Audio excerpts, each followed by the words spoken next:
드니 빌레브 감독의 그을린 사랑을 봤는데요. 요게 2010년에 만들어지고 우리나라에 개봉된 건 2011년인 모양이네요. 이거를 제목이 여러분 이게 불어입니다. 그을린 사랑이라고 번역됐는데 화염이라는 뜻의 프랑스어예요. 앵생디 아마 S 발음이 안 될 것 같고 근데 이제 복수형인 거죠.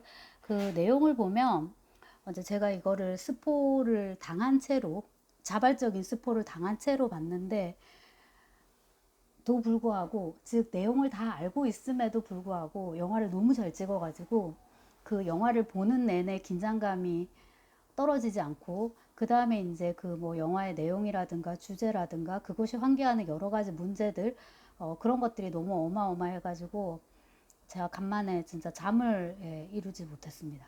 그래서 지금 찍고 있는데요. 맨 앞에 오프닝 씬이라 그러나요? 그거랑 엔딩 씬 빼면은 총 10개의 책이라면 제가 챕터라고 하겠는데 영화라서 뭐라고 부르는지 모르겠습니다. 그런 이제 장면은 아니에요. 장면은 네, 짧은 장면이잖아요. 그게 아니라 이제 부로 어떻게 보면 구성이 되는데 그것마다 제목이 있습니다. 그게 총 10개인데요. 10개인데 1 쌍둥이 인데요. 이 쌍둥이, 2 나왈, 그 여주인공 나왈입니다. 3 다레시 이렇게 지명도 많이 들어가고요. 4 그 남부 르시드 그러니까 이건 이제 남부 지역을 말하는데요. 자, 그다음에 5 데레사 요것도 지명입니다. 6 크파르리앗 요거는 남부에 있는 그 주로 정치범을 가둬뒀던 감옥이고요. 7 노래하는 여인 이 노래하는 여인은 72번 수감자 여성 죄수인데 그녀가 나왈입니다. 자, 그 다음에 8 사르왕과 자난 이것은 감옥에 있었던 여성이 죄수가 임신을 해서 아이를 낳게 되는데 쌍둥이를 낳았어요. 남자, 여자 이렇게 쌍둥이를 낳았는데 2명 낳았죠. 그 아이들의 이름입니다. 9 니하드는 그 주인공인 이 나왈이 사랑했던 그 아람 남자하고 의 사이에서 낳았던 또 아이고요. 10 샴세딘 이 사람은 그 이슬람교 무장정파의 수장이에요. 헤즈볼라. 이거 레바논 배경이거든요. 헤즈볼라 수장? 그 무서운데. 하마스보다 무섭다는 그 헤즈볼라? 그런 이제 그건 아닐 거고요. 그런 느낌보다는 약간 그 동방의 그러니까 그 중동의 약간 예언자 같은 그런 느낌을 많이 주더라고. 이미지 좋았고요. 살풋은 여기 수염도 그렇고 느낌은 감독하고 조금 겹쳐졌어요, 저는. 자, 그렇고요. 이렇게 해서 이제 총 10개의 챕터로 이제 구성되어 있는데요.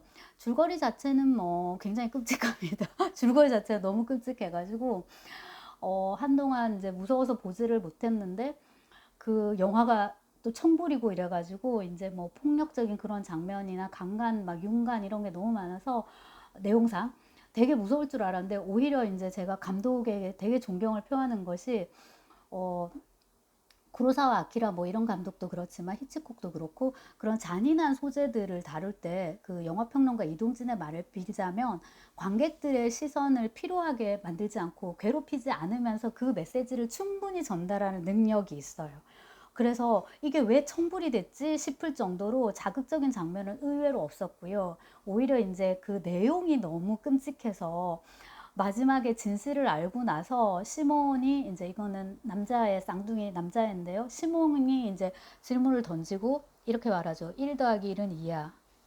1 더하기 1은 2가 되는 게 맞는데 만약에 1 더하기 1이 1이면 근데 이 말을 잔느가 처음에는 너 요리 있네 이랬다가 하수가 비명을 지르거든요. 그래서 이제 이 어마어마한 반전을 이제 이 감독이 이제 어떻게 영화적으로 풀어가느냐인데요. 이 그 영화의 이제 내용 자체는 딱 봐도 이건 오디푸스 신화다. 신화인데 아버지를 죽이고 어머니를 범하고 아이도 낳고 이제 가정을 꾸리고 사는 거죠. 하지만 이제 그 오디푸스에서의 핵심은 뭐예요? 모르고 죄를 지은 거예요. 그리고 이제 그 오디푸스를 보면 이미 일이 다 끝났습니다. 돌이킬 수가 없어요. 알면은 그렇게 하지 않죠. 돌이킬 수가 없는 상황인 거예요. 이 테벤가요. 그 지역에 이제 왕이고요. 이 오디푸스 왕은 나라에 자꾸만 흉년이 들고 뭐 안 좋은 거예요. 그래서 뭐 때문에 이렇지 하고 이제 신탁인지 그런 거 이제 물어보니까 선왕이 비명 행사를 했다. 선왕의 죽음을 캐고 그 선왕을 죽인 원흉을 처단하고 등등등 하면 이제 이런 그 뭐야 재앙들이 없어질 것이다. 아, 그래, 그럼 우리가 수사를 하자 해가지고 뒤로 짚어갑니다. 요 시간적인 흐름을 그대로 가지고 오죠. 이 드니 빌레브 감독도 뒤로 이렇게 짚어갑니다. 그리고 이제 오디푸스 입장에서 이제 얘기를 하자면은 선왕을 죽인 그 나쁜 놈은 누구지? 하고 사건을 해결하려고 하는 거잖아요. 그러니까 세계에 대한 물음을 던진 거예요. 넌 누구냐? 그 놈은 누구냐? 해서 2인칭, 3인칭적인 물음을 던졌는데 그 답이 뭘로 와요? 1인칭으로 오는 거예요. 너야. 너가 바로 그거고 그거고 그거고 이렇게 되는 거예요. 그리고 이제 이런 존재론적 물음, 나는 누구인가가 결국 뭡니까? 윤리론적 물음, 내가 정말로 어마어마하게 큰 죄를 범했구나, 이제 이렇게 되고, 그 이동진하고 김중혁 영화당에서 그런 대화를 주고받던데, 대부분의 사람들이라면 알고서 죄를 범하는데 그렇게 해놓고서도 뉘우치지 않잖아요. 내가 뭘 잘못했다고. 딴 사람들도 똑같이 하는데요. 난 요만큼만 잘못했어. 이런 식으로 말을 하는데, 이 오디푸스에서 이제 놀라운 점은 모르고 이렇게 한 거잖아요. 아버지인 줄 모르고 죽였고 어머니인 줄 모르고 이제 이렇게 관계를 가졌고, 자기가 모르고 지은 죄에 대해서까지 이렇게 이제 예민하게 반응하는 어떤 그 높은 도덕감, 죄책감, 죄의식 이런 거를 이제 이 소포클레스가 이제 포착을 한다고 볼 수 있고요. 그 동의가 되는 바고요. 그 다음에 이제 여기서는 오디푸스 왕이 주인공이고, 이오카스테는 한편으로는 이 오디푸스 왕의 죄를 완성하기 위해서 존재하는 이제 그런 인물인 거죠. 그죠?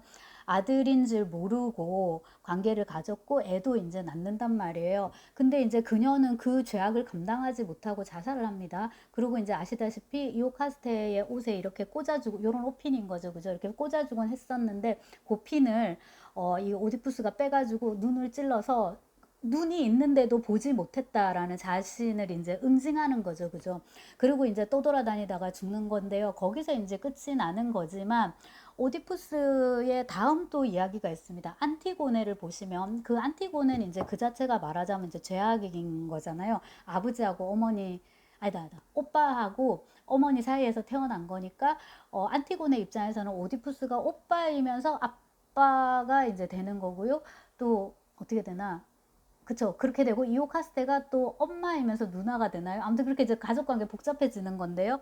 그 안티고네를 이제 주인공으로 해가지고 하나 더 쓰는데, 거기서 오디푸스 왕은 조연이지만 굉장히 편안해 보여요. 여기서는 이제 죄를 완성해야 되고, 자기의 죄를 스스로 단죄해야 되고, 뭔가 이제 정말 비극의 주인공인 거죠. 근데 이제 안티고네를 쓸 때는 이 양반들 나이가 좀 들어가지고, 이 소포클레스가 좀 편안하게 이제 썼고요. 마침 지금 방을 옮겨가지고 이게 저 위에 꽂혀 있어갖고 갖고 와봤는데, 이런 걸 왕년에 제가 샀었네요. 자, 이건 수필이라는 출판사에서 나왔고, 아마 제가 천명희 선생님 번역으로 읽고 싶어갖고 샀던 것 같은데, 소포클레스 비극 전집입니다. 비극 전집이고요. 얘만 있는 게 아니라 예우리피데스랑 아에스킬로스랑, 네, 에우리피데스는 두 권인가요? 눈을 믿을 수가 없네. 네. 그니까 제대로 안 읽었다는 거지. 저게 두 권인지 한 권인지도 모르고 있었다니. 사가지고 이렇게 이제 짱 박아두고 보지 않는 곳에 아주 참 잘하고 있습니다. 아무튼 이제 오늘 7년 만에 외출로, 자, 얘를 이제 한번 소개를 하고. 자, 이게 이제 오디푸스 왕인데요. 제가 천병희 선생님 번역을 뭐 아주 꼼꼼하게 읽고 이런 건 아니라서 당연히 그 비교를 하고 뭐 이럴 건 아니고요. 이 번역 괜찮았어요, 여러분. 그리고 우리가 이제 이런 식의 고전에 대해서는 원전에 대한 강박이 있는데, 그리스어 원전에서 옮기고 이런 거에 대한 강박이 있는데, 꼭 그렇다고 해서 좋은 번역이 또한 이제 나오는 것도 아니에요. 그분들이 이제 히라보를 공부를 열심히 하고 뭐 강독을 같이 공부한다든지 이러면 큰 도움을 주시겠지만, 이렇게 읽는 텍스트로서는 중력도 나쁘지 않을 수 있는 것 같고요. 제가 볼 때. 그 다음에 요 책에다가 오디푸스 왕에 대해서도 제가 조금 썼습니다. 왜냐면 이제 워낙 걸출한 드라마고, 개인적으로는 그러니까 이 비극의 원형인 거죠. 그리고 그 아리스토텔레스의 비극론이 사실은 오디푸스론이라고 할 정도로, 그러니까 소포클레스론이라고 할 정도로 딱 잘 들어맞고요. 그런 비극의 도식에. 그리고 이제 개인적으로 뭐 때문이에요? 까라마조프 때문이죠. 까라마조프. 아들이 그 이제 아버지를 죽이고 어머니를 성적으로 탐한다라는 어떤 프로이트식 도식, 그거를 19세기 러시아에서 이제 소설적 플롯으로 이제 풀어보는 거잖아요. 자, 그래서 다시 이제 그을린 사랑으로 오면 놀라운 것이, 오디푸스 왕, 이건 신화인데 이걸 이제 드라마로 표현한 것이, 희곡 장르에서 표현한 것이 르네상스의 셰익스피어의 햄릿으로 볼 수 있고요. 그 다음에 이제 소설적 버전으로 표현한 것이 제가 좀 전에 말씀드린 까라마조프입니다. 아들들은 항상 아버지를 죽이고 싶어 하나요, 여러분? 아들들은 항상 부모를 죽일 권리가 있나요? 나왔으니까. 아주 되게 위험한 발상인데 이제 신화에서만 어떻게 보면은 이렇게 자유로운 상상력에 의해서 이제 전개되는 그런 것들인데, 이제 수업할 때 그런 것들을 찾아보고 또 이제 프로이트의 논문 같은 걸 같이 읽고 대학원에서 하면 이제 학생들이 자료를 조사를 하지 않습니까? 하면은 그 친부 사례, 살부이라는 것이 이렇게 드라마나 이런 거에만 있는 게 아니라 현재 사건으로 너무 많이 일어나고 있어서 놀랐다, 이런 걸 많이 들어요. 근데 이 드니 빌레브의 그을린 사랑을 보면서 이제 느낀 것은, 우선 이게 오디푸스 플롯인데요. 오디푸스 신화를, 이것은 신화인데 저쪽은 도대체 어떠한 시공간을 살고 있길래 20세기에 현실에서 이렇게 신화와 같은 일이 벌어지고 있구나, 이거 모르겠어요. 이 스토리를 굉장히 자기적으로 느낀 사람도 있는 것 같더라고, 리뷰를 찾아보니까. 그래서 뭐 졸작이다 막 이렇게 폄하한 사람도 있던데, 뭐 누구는 그렇게 볼 수 있는 거고요. 제가 볼 때는 상당히 개연성이 있어요. 저 지경으로 싸우면, 이쪽 저쪽이 A하고 B가 이렇게 싸우면 나중에 그 현지 공증인인가요? 그분이 아랍인이 그렇게 말을 하잖아요. 그때는 사소한 빌미만 있어도 서로 죽이고 죽여서 보복을 계속하니까 그런 폭력 비극이 덧셈처럼, 제가 볼 땐 곱셈, 제곱 곱셈처럼 되는 거예요.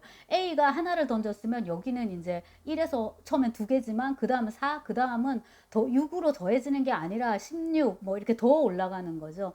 그렇게 이제 서로가 서로를 죽이고 나중에 이제 누가 나쁘다고도 할 수 없는, 누가 적인지 누가 아군인지도 모르겠는 그런 상황에서 는 이런 이제 신화에서나 가능할 법한 얘기가 현실에서 일어날 수도 있겠구나라는, 이제 그거를 영화적으로 굉장히 설득력 있게 풀어낸 것 같고요.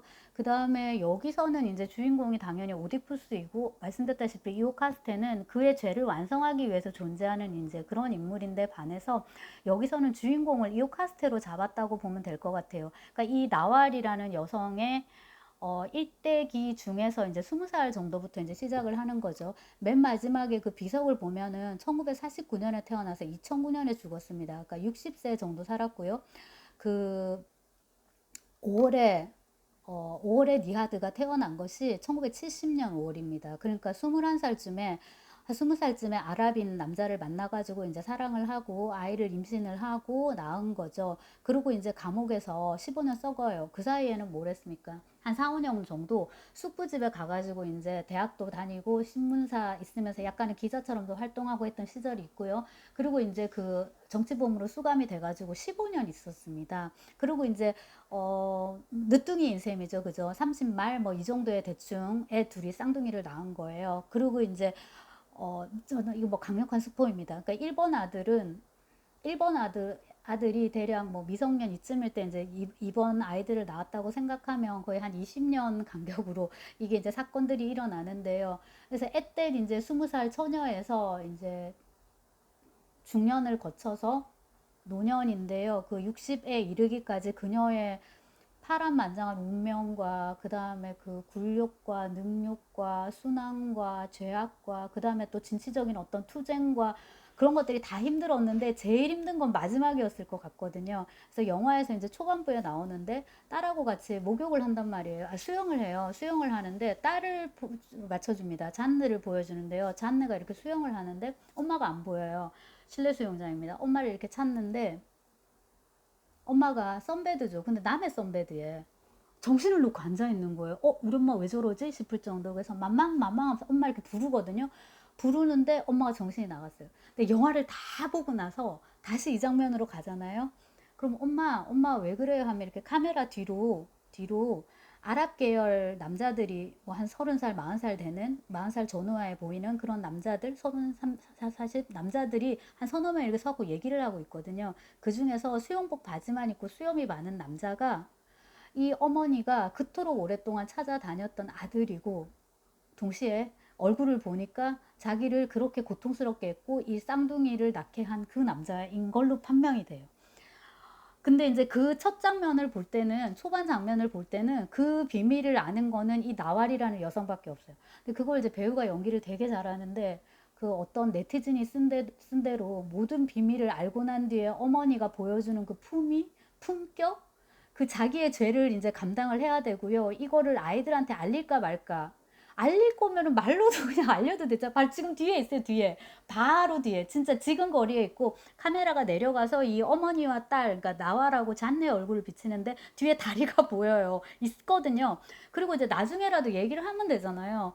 근데 이거를 말로 하지 않고 굳이 인제 그 공증인을 거친 어떤 유언장의 형식으로 자식들에게 또한 주문하는 방식으로 명령하는 방식으로 진실을 알린단 말이에요. 그런 것도 인제 인상적이었는데 아무튼 그 나왈의 입장에서 자기의 죄를 이걸 어떻게 감당할 것인가. 그다음에 이제 자기는 이러저러한 죄를 지은 사람이기도 하지만 어머니인 거잖아요. 어머니가 해야 되는 건 뭐예요? 엄마가 해야 되는 거는 애를 낳았으니까 애를 키워야 되잖아요. 말 맞다는 아이를 세상에 내보냈으니까 얘를 낳을지 말지에 대한 결정은 최종 내가 하는 건데 내가 내보냈으니까 이거에 대한 이제 책임을 져야 되는데 1번 아이에 대해서도 엄마가 너 꼭 찾으러 갈게. 이제 그거고 두 명의 아이는 어쨌건 자기가 이제 끼고 키운 거지만 두 명의 아이는 뭡니까? 사랑에 의해서 태어난 게 아니라 사실 공포에 의해서 태어났기 때문에 그런 거에 대한 또 아이들에 대한 죄책감이 있는 거예요. 그러니까 1번 아이에 대해서는 이런 죄책감 못 지켜줬다는 2번 두 명의 다른 아이에 대해서는 이제 제가 볼 때는 그거예요. 사랑에 의해서 만든 게 아니라 그런 강제적으로 아이들이 이제 그렇게 만들어진 거.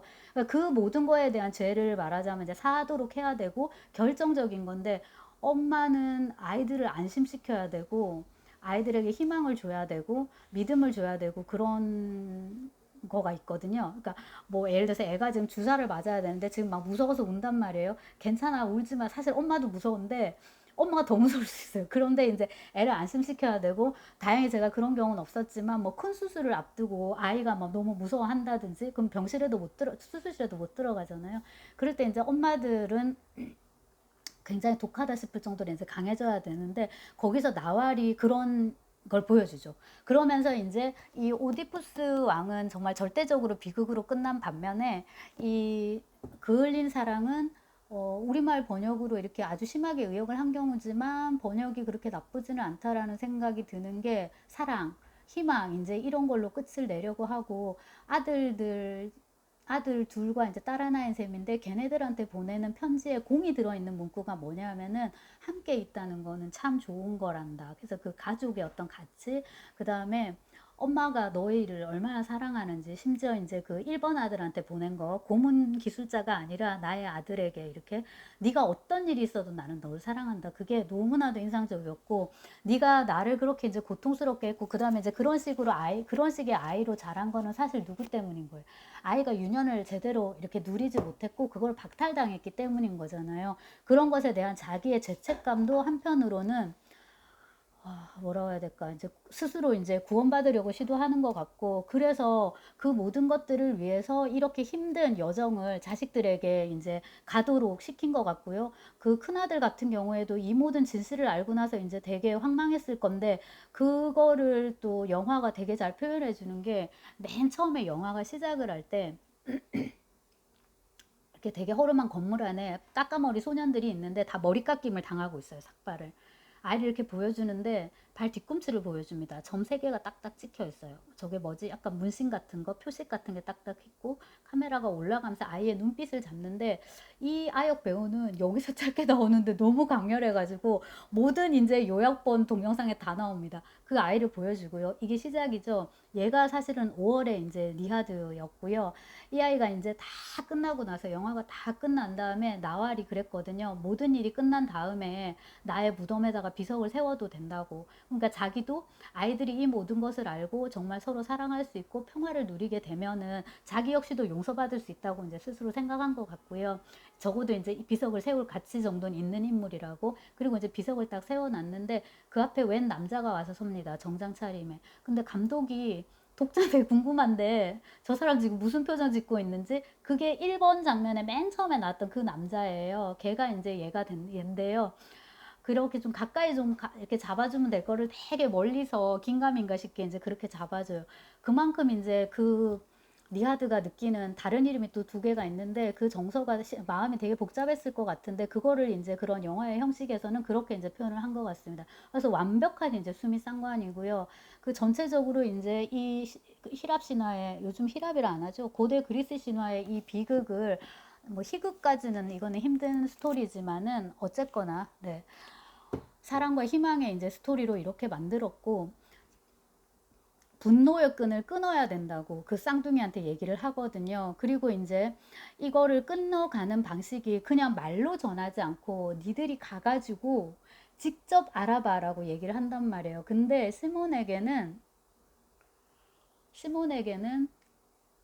형을 찾아라 라고 하고요. 잔느에게는 아빠를 찾아라 이렇게 이제 했단 말이에요. 그래가지고 얘가 이제 먼저 아빠를 찾으러 가요. 그 다음에 이제 쌍둥이가 성격이 다른데 시몬은 잔느는 딸은 엄마를 되게 좋아하고 순종적인데 반해서 이 시몬은 엄마한테 조금 불만이 되게 많아요. 엄마 정신병자라 생각하고 진짜 미친 뭐에 가깝다고 살짝 또 생각을 해요. 그리고 이제 유언도 너무 이상하게 남겼고 죽음이야 뭐 돌연사 할 수 있지만은 유언 자체도 너무 납득이 안 되고 지금까지 막 아빠는 전쟁터 나가서 죽었다 이런 식으로 얘기를 해놓고서 아빠를 찾아라. 그 다음에 지금까지 형아 얘기는 한 번도 하지 않았는데 갑자기 형을 찾아라. 뭐 이런 식으로 하니까 아무튼 그래서 이제 시몬이 잔느가 엄마 사진 하나를 들고서 쭉 찾아갑니다. 그리고 이제 그 엄마 집도 엄마가 다녔던 대학교도 가고요. 대학교도 가고 그다음에 엄마의 고향집도 가가지고 제가 그녀의 딸이에요 하니까 막 다들 웅성웅성하고 막 되게 더러운 XX 뭐 너가 엄마를 찾으면서 네 엄마가 어떤 XX인지 몰라 막 이런 식의 말들을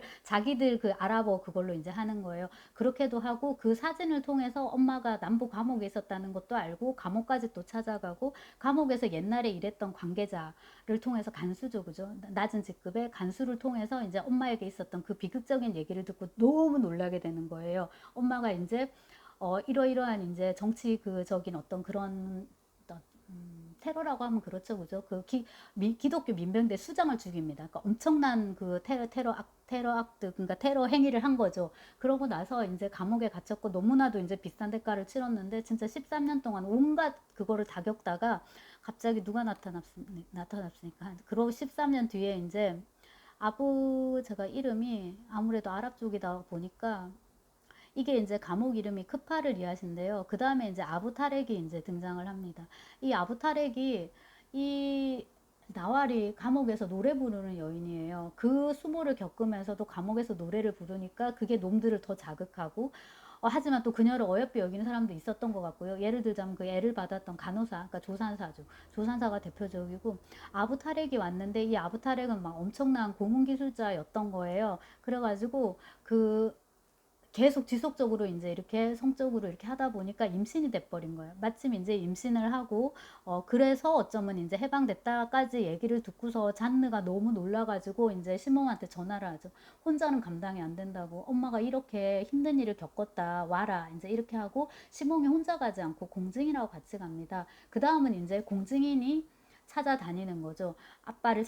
그때 이제 아마 엄마가 강간당해가지고 낳은 애가 우리의 오빠일 거다라고 생각을 하는데, 그때 애를 받았던 조산사를 직접 만나보니 애들을 보자마자 사루안하고 잔나라고 해요. 그러니까 아랍식 이름으로 불러요. 그때 그녀가 낳았던 건 쌍둥이였다라고 얘기를 해주니 이 쌍둥이들이 경악을 하죠. 그러니까 우리가 그런 폭력에 의해서 태어났구나라는 걸 이제 경악을 하고요. 그럼 아빠는 그 고문 기술자라는 건데 일단 이제 종적이 모연한 상태로 있는 거고요. 그러면 시몬 네가 가서 형을 찾아라. 1번 아들을 찾아라. 왜냐면 엄마가 그 전에 애를 낳았다고 했으니까. 그래서 그 1번 아들의 또 이제 행방을 이렇게 열심히 추적을 하게 됩니다. 그래서 막 고아원도 가보고 이렇게 이제 가게 되고 이제 그 아이가 어떻게 됐는지 이 모든 걸 다 아는 스토리는 뭐냐면은 누구냐면 이 샴세딘이에요. 근데 샴세딘을 만나는 것도 되게 재미가 있는데 아무도 샴세딘을 직접 찾아갈 수 없다. 네가 가서 말을 흘리면 그가 너를 찾아올 것이다 라고 하더라고요. 진짜 이제 그런 식으로 수소문을 하고 어떻게 미끼를 던져가지고 노래하는 여인의 아들이 네 아들을 찾는다라고 전해라 하고 이제 말을 흘리거든요. 그리고 이제 그 샴세딘으로부터 모든 걸 다 전해 듣는데 이 샴세딘 같은 인물은 저희가 아랍에 대해서 안 좋은 이미지들이 많잖아요. 저는 별로 그렇지는 않은데요. 이 삼세딘 같은 인물은 저희도 그 임시정부 뭐 이런 거 할 때 예를 들자면 김구 선생이나 그 다음에 이원봉이나 그 위열단 이런 분들 다 저렇게 하지 않았을까 싶은데요. 엄청난 카리스마가 있죠. 그리고 지금 이게 불법적으로 게릴라전으로 저만한 군대 부대를 이렇게 조성을 해가지고 이끄는 거잖아요. 그리고 이제 저기 들어가 있는 사람들은 사실 목숨 놓고 싸우는 사람들인지라 뭐 충성도가 엄청 높았을 것 같고요. 그 다음에 이제 사람들의 그런 개개인의 특성과 그 다음에 내적인 어떤 분노, 원한 그런 거를 어떻게 어떻게 이용하는가도 되게 전략 전술도 되게 필요했을 것 같고, 겉멋술수에 능해야 되고, 그러니까 이정문 대감인 거죠. 겉멋술수에 능해야 되고, 그 다음에 이제 또 의리도 있어야 되고, 자기 나름의 어떤 원칙도 있어야 되고, 그래야지 그 카리스마가 유지가 되니까 그런 이제 인물을 이제 보여줘요. 그래서 맨 마지막이 이제 샴세딘이고요. 이 사람이 이제 그 니하드의 비밀과 사루안의 그런 비밀과 이런 것들을 이제 다 어쩌면 이제 정리를 해주는 거죠. 근데 그 앞에 있었던 여러 인물들, 예를 들자면 간호사, 그러니까 조무사라든지, 그 다음에 그 학교 신문사에서 만나는 어떤 분들, 그리고 이제 저는 잘 모르지만 옛날에 이분은 알아요. 오래 사셨으니까 뭐라든지, 그 동네 할머니라든지, 그 다음에 이제 그 감옥에 있었던 그분은 지금 학교 관리인으로 일하고 있어요. 이런 분들인데요. 이분들의 특징이 뭐냐면 처음에는 몰라요. 하다가 잔느 혹은 시몽이 그 나왈의 아들 혹은 딸이라는 걸 알면서 하고 비밀을 털어놓기 시작합니다. 그래서 여기서 이 소설의 이제 중요한, 이 소설이 아니고 이 영화의 이제 중요한 테마 중 하나라고 생각이 되는 게, 공증인이 맨 처음에 나오거든요. 공증인이, 이 공증인이 영화 속에선 공증인인데 이제 요즘으로 치자면 이게 변호사가 이런 거 다 하잖아요. 그래서 이제 그 변호사인데요. 우리가 변호사 이미지는 되게 안 좋은데, 변호사 이미지는 돈 주면 다 아는 것들, 특히 김앤장 뭐처럼. 그리고 이제 변호사도 돈을 많이 벌려면은 못된 기업들을 제가 왜 목소리가 이렇게 되죠. 아무튼 이제 그 공증을 변호사들이 하잖아요, 많이. 근데 이 공증인의 그 이미지가 되게 좋아요. 그래서 이 공증의 이미지, 그 다음에 증언의 이미지, 지금 제가 말씀드린 이런 사람들요, 조무사라든지, 그 다음에 이제 감옥에 간수였던 사람이라든지, 그냥 그 마을에 오래 살았던 어떤 할머니라든지, 폭격을 목격했던 어떤 사람들이라든지, 이런 것들 있죠. 이런 사람들이 증언을 해주는 거예요. 숨기고 있다가 너한테는 내가 말할 수 있어 하고, 너무 옛날 사건이라서 그 사람 까먹었을 거예요. 그랬는데 저쪽에 아랍 공증인이 그 말 하잖아요. 그 사람은 사령관이고, 사령관들은, 군인들은 되게 기억력이 좋다고. 그래서 그런 이제 증언이라든지 이런 것들, 고발이라든지 그런 게 여기서 되게 중요한 것 같고, 사람들이 지금까지 무섭기도 할 거고요. 그 다음에 이제 그 들춰서 좋을 것도 없는 그런 이야기. 그래서 관리인이 그 얘기를 할 때도 그러잖아요. 때로는 모르는 게 나을 수도 있다고. 네 엄마가 그런 고통을 당하고 이런 걸 네가 굳이 지금 알아서, 게다가 엄마도 죽었는데.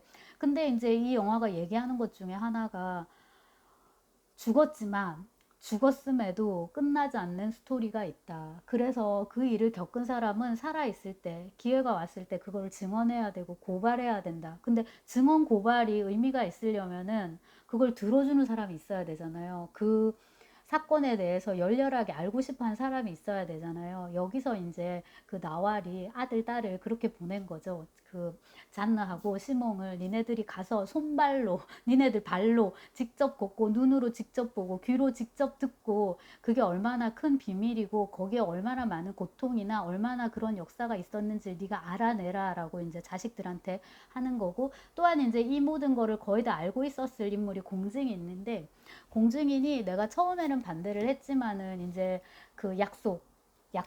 그리고 이제 그 공증인의 이 사무소에서 나왈이 비서를 일했거든요. 원래 나왈은 이제 불문과를 다니면서 공부를 한 아주 똑똑한 여성으로 이렇게 나옵니다.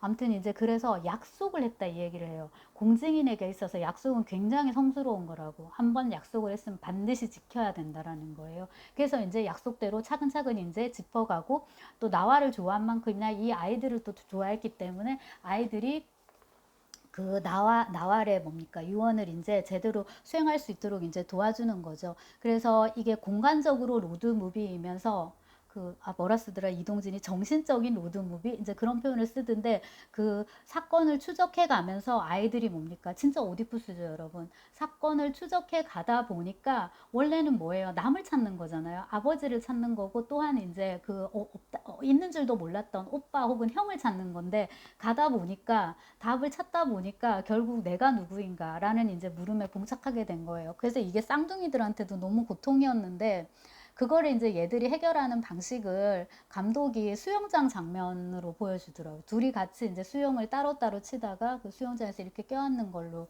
그리고 이제 그 결국 편지를 전하기로 이제 결심을 하고요. 그 5월에 뭡니까 니하르를 찾아갑니다. 이 사람은 지금 니하드를 찾아가는데, 니하드의 마지막 이름은 니하르 아르만이에요. 캐나다 살고 있어요. 다 캐나다인데요. 어떻게 이렇게 레바논에 있다가 다 캐나다에서 지금 만난 상황인데요. 그 수영장에서. 자, 캐나다에서 평범한 사람으로 살고 있어요. 이런 거 버스 같은 거 청소하고 이렇게 찍찍찍 소독약 뿌려 청소하고 이러더라고요. 그리고 이제 그 사람한테 다가가가지고 차는 또 공증인이 운전해갖고 데리고 왔습니다. 편지를 먼저 주죠. 그 1번 편지 먼저 주고 이거 당신 거예요. 또 이거 당신 거예요. 이렇게 이제 하나는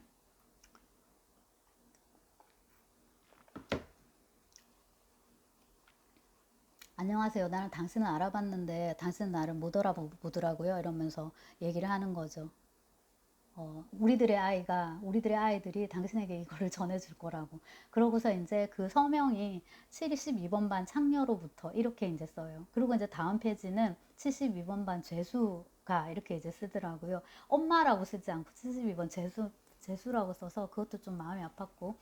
그리고 이제 이 나활의 얘기를 보여준과 동시에 주변 사람들 얘기를 하면서 이 이야기를 전해가는 방식이 이제 말씀드린 그거 이렇게 이제 증언하고 고발하고 기억을 이렇게 더듬고 그 다음에 이제 우리가 이런 역사를 이제 잊으면 안 된다는 어떤 그런 것에 대한 거 그리고 그 약속은 성스럽다 신성한 것이다라 했는데 공증인의 약속은 법적인 거잖아요. 근데 그렇지 않은 것 엄마가 아이를 낳아서 내가 너를 평생 사랑하겠다, 지키겠다, 찾으러 가겠다. 그 약속도 굉장히 이제 중요한 건데, 그거야말로 진짜 중요한 건데, 이제 그거를 이행을 했으니까 한편으로는 나는 너를 평생 찾아다녔고, 결국 찾았다라고. 항상 사랑했다라고. 그리고 이제 참 안타깝지만 아들 역시 엄마를 이제 찾으러 다녔던 것때 그 감옥에서 너무나도 비루한 그런 우리 완전히 그 옛날에 우리가 정신대라고 배웠거든요. 어릴 때 교과서에서는. 요즘은 이제 종군위안부 이렇게 표현하잖아요. 그런 이제 감옥을 연상시키는 곳에 그리고 이제 지들이 이렇게 할 때는 씌워가지고 못 보게 씌워갖고 데리고 나와서 이제 딴 방에서 조금 넓은 데서 이렇게 하더라고요. 근데 이제 그런 장면은 보여주지 않고 그냥 세팅만 보여주고 밖으로 해서 카메라를 돌려서 하고 이제 그 아부아덱인가요? 이제 아들인데 아들이 공무기수자가 돼서 온 거잖아요. 개화의 장면도 이제 마찬가지로 시작하기 전과 끝만 이렇게 보여줘서 굉장히 이제 절제해서 잘 찍어서 되게 인상적이었어요. 그리고 이제 다시 이제 가서 나왈의 이야기에 초점을 맞추면 이슬람 난민하고 이제 말하자면 연애를 하게 된 거죠. 그래서 요게 여러분 레바논 사태 1975년 뭐 이렇게 나오대요. 찾아보니까 근데 종교가 다르다는 이유로 그 무렵에 레바논에는 기독교가 조금 더 많았었나 보고요. 이슬람은 상대적으로 조금 적었던 모양이에요. 그리고 여기 와 있었던 이슬람 난민은 팔레스타인 난민인가요? 지금 그 김지윤의 정치 플레이에 헤즈볼라 얘기가 나와가지고 제가 거기도 정리를 원체 잘해주니까 조금 보는데 아무튼 이제 거기 난민으로 남부 지역에 많았다예요. 근데 여기 이제 그 영화의 배경이 남부 지역이니까 이렇게 이제 관계를 가져서 도망을 이제 가려고 했는데 오빠들이 혹은 남동생들이 어디 난민 주제에 우리 집에 해서 먼저 죽이고요. 나왈도 너는 가족의 명예를 더럽혔어 죽이려고 하는데 할머니가 나타나가지고 사태를 수습을 합니다. 그래서 제가 이 할머니가 저는 굉장히 인상적이었는데요. 할머니가 일단 손녀를 방으로 들이죠. 집으로 들인 다음에 문을 닫았고 창문도 다 닫더라고요. 새 나가면 안 되니까. 그리고 일단 막 두들겨 패는 신용을 하죠. 너는 왜 이랬니? 너는 가문에 수치란다. 네가 이럴 줄은 몰랐단다. 뭐 내 가슴에 비수를 꽂고 어쩌고저쩌고 이러는데 둘 사이에 굉장히 엄청난 연대감 같은 거 그런 게 느껴지고요. 이걸 어쩌면 좋니? 내가 너를 죽여야겠니? 이러는데 그 손녀가 할머니 저 애기 가졌어요 라고 얘기를 하더라고. 그랬더니 아이고 정말 일을 더 힘들게 정말 너가 인생을 아주 조지는 거지 이런 식의 그 표현. 할머니가 여기서 어떻게 할까요? 그래서 저는 여기서 할머니가 되게 인상적이었던 것이 엄마 아빠가 안 보이잖아요. 그래서 조손 가정 아마 그런 느낌이 조금 들고요. 그 다음에 이제 어쩌면 할머니에게도 이 비슷한 과거가 있었을지도 모르겠다라는 느낌도 조금 들고 그래서 이제 이 손주들을 자기가 이제 키웠을 수도 있을 것 같고 그건 모르니까 그 다음에 이제 그 배경 자체가 있죠. 뭐 폭격이나 이런 게 너무나도 다반사로 일어나는 그런 이제 시공간이더라고요. 근데 이제 그 나왈이 남친도 죽고 이제 자기도 암담하니까 엎어져 있는데 할머니가 음식을 해주면서 잘 먹어야지 뱃속에 아기가 튼튼해진다. 할머니 말을 들으면 내가 너를 도와줄게 약속해라 해서 어떤 제안을 하냐면 아이가 다리 차서 태어나면 아이는 내가 살려줄게. 그리고 너는 삼촌 집으로 가서 이제 대도시인 거죠. 만약에 이제 거창이면은 어디 뭐 대구나 하다못해 창원이나 진주로라도 가는 거죠. 가서 너는 공부를 해라 라고 얘기를 해요. 글을 읽고 쓰는 법을 배워라. 그리고 똑똑해져서 이 난국을 어떻게 타개하면 될지를 네가 해결책을 찾아라 이렇게 얘기를 해요. 할머니가 그 가능성을 아주 믿는 것 같지는 않아요. 하지만 그거 말고는 다른 출구가 없다고 생각하는 것 같고 그 다음에 이 마을에서 너를 예뻐해 줄 사람 아무도 없다고. 그러니까 도망치라고 이제 하죠. 그리고 이 영화에서 굳이 이 장면을 두 번이나 반복해서 넣어야 됐을까 싶은 장면이 있는데, 그게 출산 장면이랑 아이를 살리기 위해서 빼돌리는 장면이에요. 나발이 열심히 애를 낳았는데 할머니가 아이를 찾을 수 있도록 내가 문신을 새겨주겠다 해서 점 3개를 둘셋 찍어요. 그리고 아기한테도 엄마 얼굴 잘 봐두라, 나중에 기억해야지, 이렇게 하고 이제 산파를 통해서 아이를 빼돌리는데, 비밀이다 하고 빼돌려요. 그 아이는 이제 고아원으로 가게 됩니다. 고아원으로 가고요. 그 다음에 이제 두 번째 쌍둥이 나왔을 때도 감옥에서 그렇게 성범죄에 의해서 임신이, 예, 됐을 것 같더라고요. 그런 거 뭐 피임을 제대로 했을 것 같지도 않고. 그런 아이들은 다 죽였나 봐요. 그래서 간호사가 아이 둘이를 받았죠. 쌍둥이를 받아가지고 이제 으슥한 밤에 데리고 나가는데, 어떤 남자가 있던데 그 남자가 받아가지고 강물에 빠뜨리는 게 매뉴얼이었나 봐요. 지금까지 했듯이 그냥 빠뜨렸다고 너는 하면 되잖아. 근데 내가 얘들은 진짜 못 주겠다, 내가 데려갈게 하고 간호사가 데리고 도망치거든요. 그리고 이제 키우다가 이제 엄마가 떠날 때 줬다라고 이제 나중에 증언하죠. 이 모든 거를 기획한 사람은 이 사람이에요. 샴세딘인가 이제 이 사람인데요.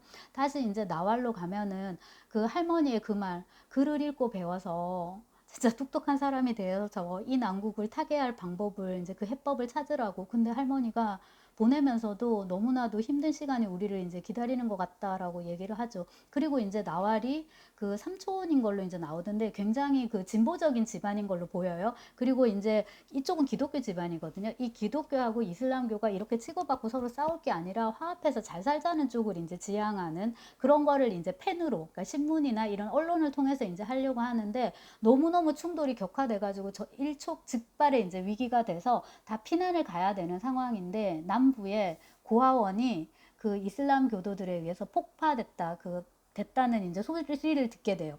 그래가지고 나왈이 이제 아기가 거기 있는 거잖아요. 지금이면 한 4, 5년 정도 지난 걸로 보이거든요. 아이를 찾기 위해서 그 뒤로 갑니다. 다시 이제 고향으로 가가지고 그녀의 과거가 이제 한 번 더 짚어지고 이제 아이의 모습이 보여지는데요.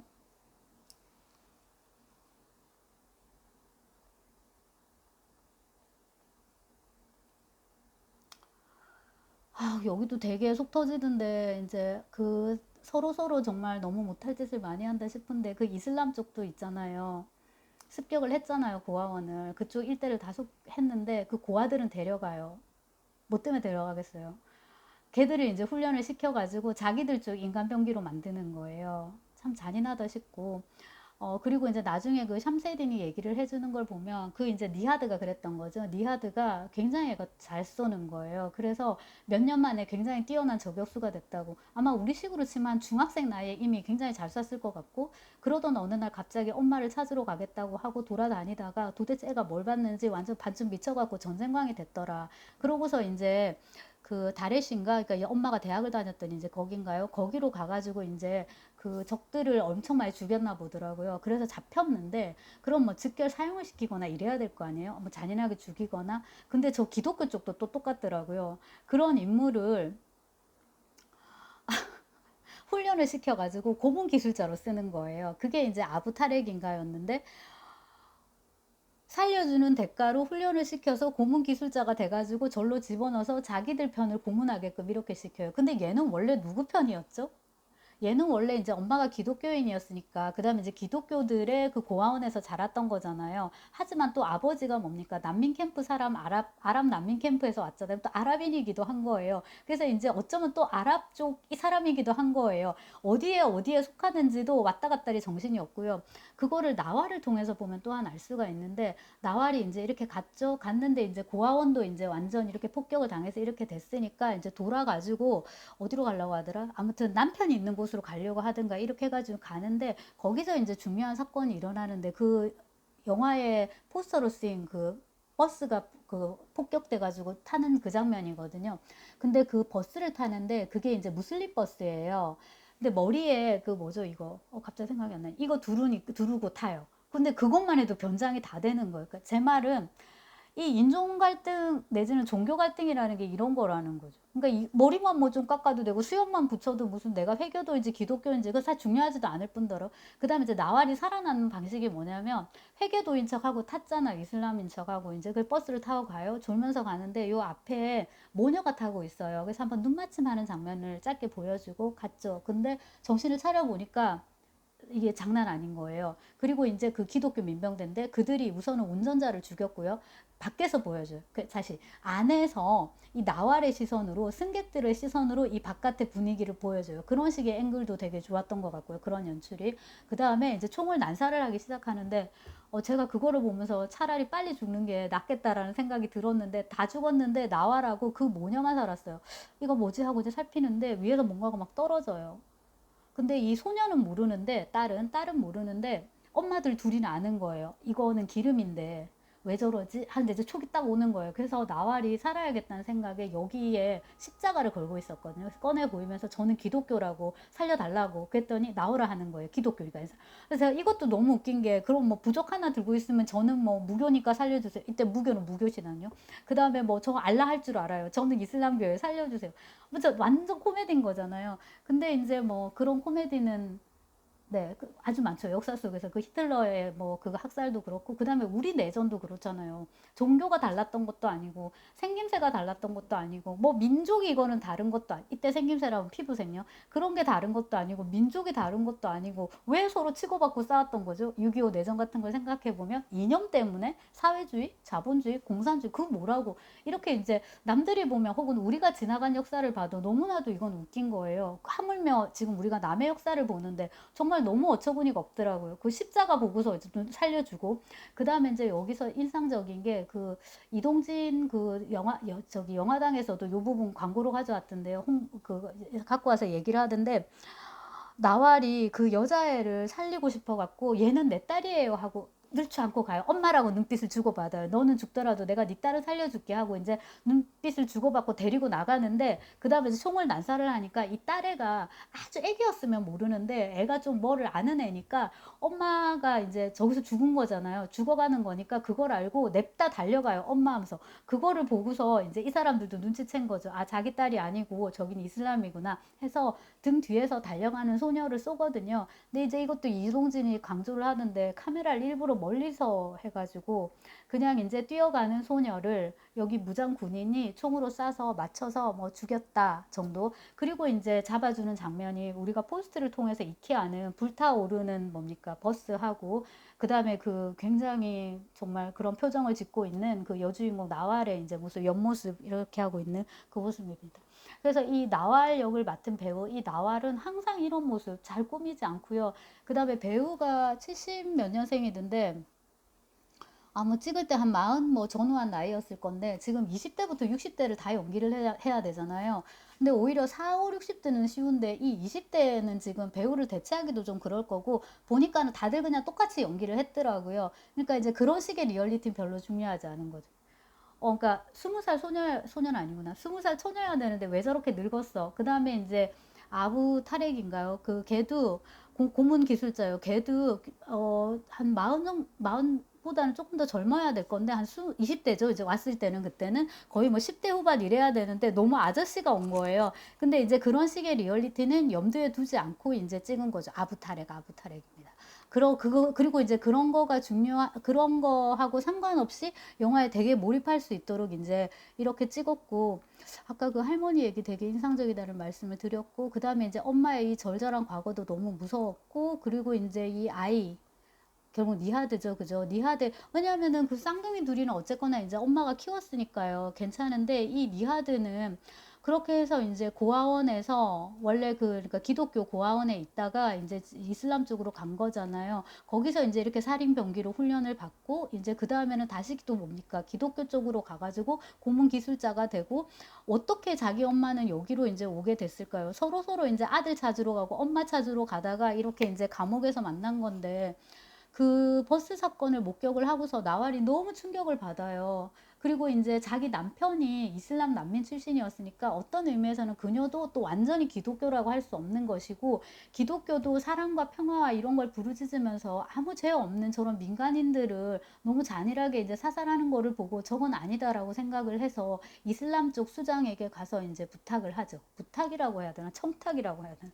나를 이제 써달라고. 그럼 네가 뭐를, 우리는 뭐를 갖고 너를 믿느냐? 그랬더니 이제 남편은 이렇고 아들은 이렇게 죽은 것 같다. 이제 이런 식으로 얘기를 하고요.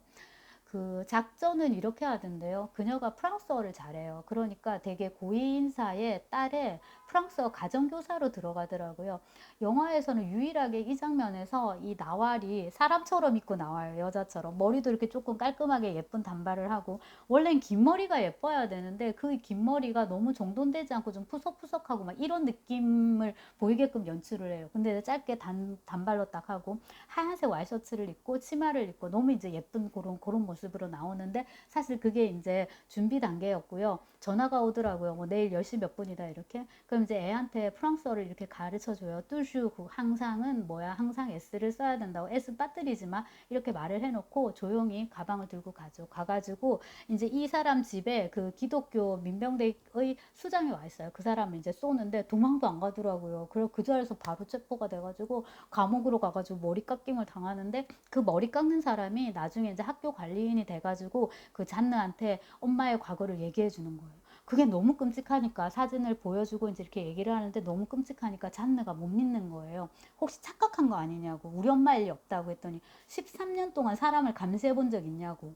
절대로 틀릴 수가 없다고. 난 13년 동안 그녀를 지켜봤다고. 그러고 이제 얘기를 하는데, 아무튼 이제 그 테러, 그 부분 한 번 하고 진짜 죽을 결심으로 이제 거기 사실 들어간 거죠.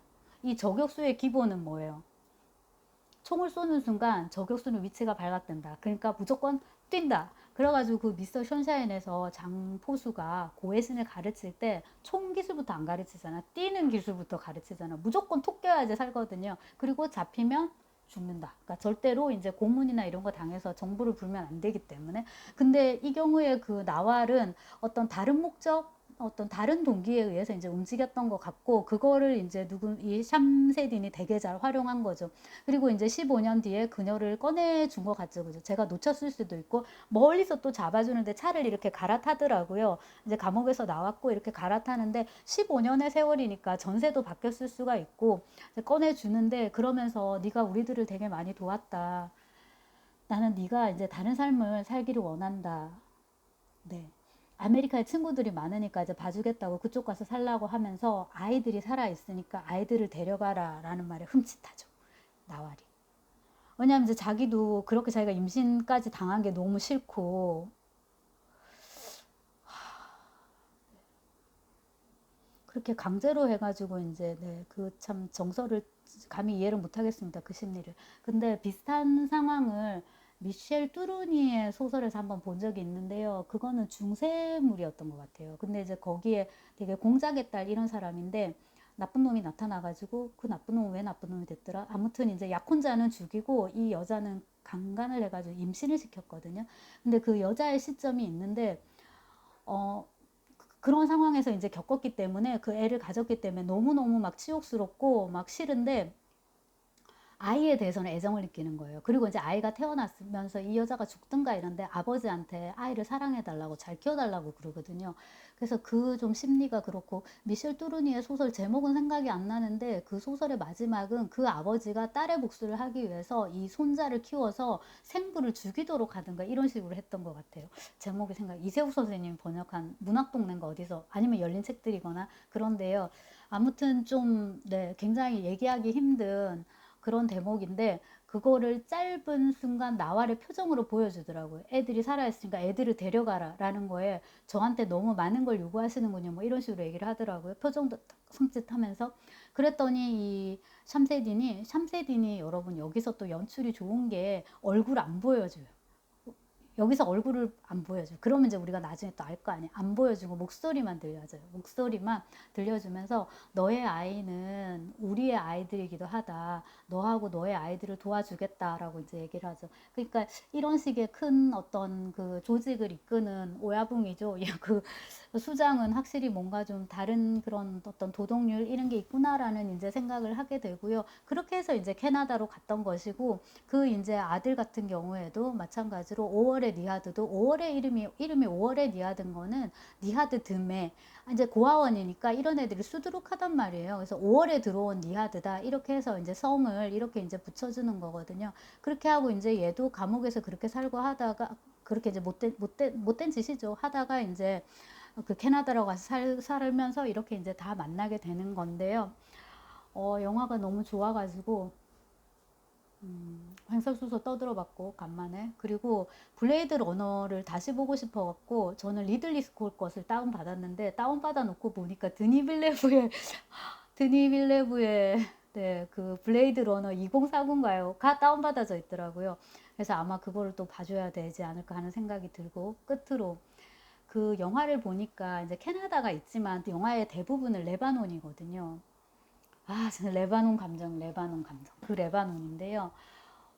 아프가니스탄에 대해서 또 이동진인데, 이동진의 어떤 동영상에서 이동진이 이렇게 요약을 하던데, 아프가니스탄 그때 이제 그 탈레반 또 뉴스 뜨고 할 때였는데요.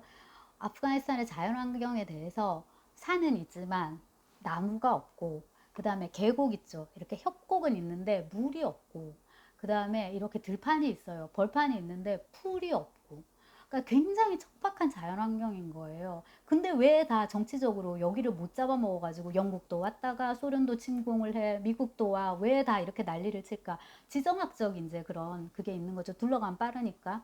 그래서 이제 그건데요. 제가 이 오랜만에 이제 이 중동을 보면서 와, 딱 그 생각이 드는 거예요. 너무나도 척박하고 나무 한 그루 제대로 자랄 것 같지 않고 풀 한 폭이 간신히 자라고 있고 물이 거긴 도대체 어디 있어가지고 뭐 요리를 하고 뭐 네, 그럼 뭐 빵을 굽고 우유는 어디 있어요? 우유는 그죠? 젖짜고 이런 것도 해야 되는데 되게 이제 힘들어 보이는데 저 척박한 환경에서 사람들이 서로 돕고 잘 살아도 될 것을 저렇게 싸우고 저렇게 힘들게 사나 싶고 그 난민들이 많고 막 저렇게 수시로 폭격하고 전쟁하는 곳에서는 아이가 태어나면은 그런 문신들을 새기는 게 되게 일반적인 거라고 어디 블로그에 적혀 있더라고요. 보고서 이것도 일리가 있다. 그러니까 나중에 혹시 다시 만나게 되면 우리 이산가족 찾기 하는 할 때 너는 어디에 점이 있었어 이렇게 하는 것처럼 그거에도 이제 되게 놀랐는데 그래서 어떻게 생각해야 될지는 모르겠지만 그 앞서 얘기했던 오리엔탈리즘 그거도 이제 보면서 생각을 했던 건데 정확하게 이제 이스라엘 팔레스타인 전쟁이죠. 보면서 생각했던 건데 그 다음에 끝날 줄 모르는 우크라이나 러시아 그건 조금 딴 맥락이지만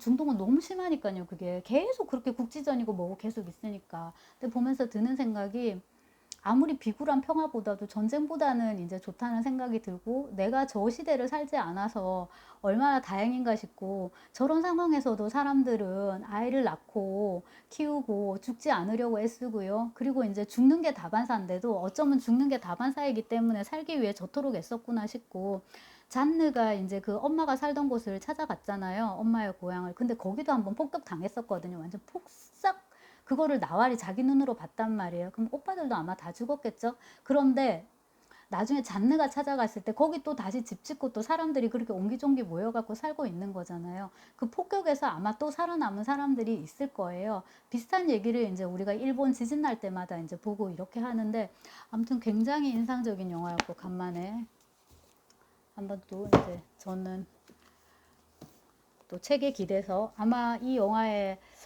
되게 많이 몰입했던 게 이제 이 오디푸스시나 이제 이게 컸던 것 같고 또 하나가 드니 빌레브 영화를 많이 본 건 아닌데 그 어라이벌 우리나라의 컨택트라는 제목으로 번역된 그 어라이벌 원작은 테드 창이고요.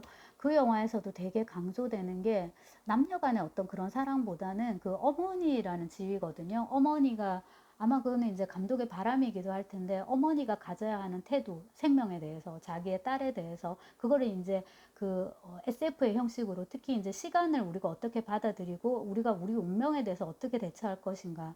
내가 내 딸이 이렇게 해가지고 이 나이에 이러이러한 일로 죽을 것임을 알면서도 내가 그 아이를 낳을 것인가. 그 다음에 이제 엄마로서 어떻게 아이를 낳고 어떻게 사랑하고 아이의 죽음을 어떻게 또 받아들일 것인가. 이런 문제들, 가족. 그런 거에 이제 되게 그런 거를 중시하는 것 같고요. 듀운을 최근에 봤는데 비슷하게 듀운도 그런 가족 로맨스의 측면이 또 되게 강한 것 같고 그 다음에 이제 그 드니 빌레브가 되게 인기가 있어갖고 저는 뭐 되게 액션도 화려하고 또 뭐 SF도 하고 이래가지고 액션도 화려하고 막 진행도 되게 빠를 줄 알았는데 뜻밖에도 굉장히 느릿느릿해가지고 되게 놀랐습니다. 그래서 드니 빌레브가 싫은 사람은 싫을 수도 있겠다 싶고 그 다음에 이제 그 사람의 진맛, 참맛을 알기 위해서는 진면목을 보기 위해서는 이 느릿느릿한 시간을 조금 느리게 가는 시간을 견딜 수 있어야 되겠죠. 아니면 여러분 10초 당겨서 보기, 빨리 감기를 하시든가. 자, 권해드리고 싶은 고전은 오이디푸스 왕입니다. 별로 두껍지 않습니다, 여러분.